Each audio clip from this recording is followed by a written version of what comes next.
Welcome to Pākinga Pā.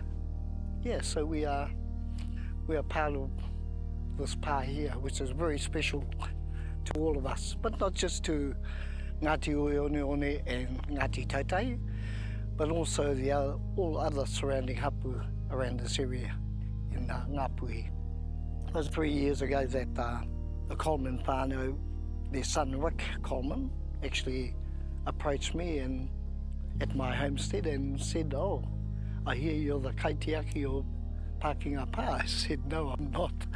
I said, "The hapū are Ngāti Ueoneone and Ngāti Tautahi." He said that his whānau wanted to return the pā, Pākinga Pā, back to the hapū. It involves around about 8 acres of whenua, which is unbelievable, for someone to hand it back to us. I can't take my head off enough to thank them very much for what they've done. So over the last 3 years we've been on this journey going through the transformation of handing back Pākinga Pā to our hapū. Through the process of gifting it back, government couldn't put it back into Māori land without access to the pā. So I had a korero with my whānau, and so more or less we put our hand up and said, look, we can put a road directly through here.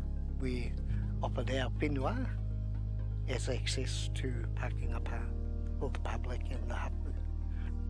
But it's been a good journey and it's getting better. It's amazing that what's going to happen in the future with the pā. It's all about our tamariki, our mokopuna, learning the history, and it's overwhelming actually. And to share it with everybody. A lot of people heard about Pākinga Pā, but they didn't know where it was. Now it's sort of come into the light, from the dark into the light. So that's amazing.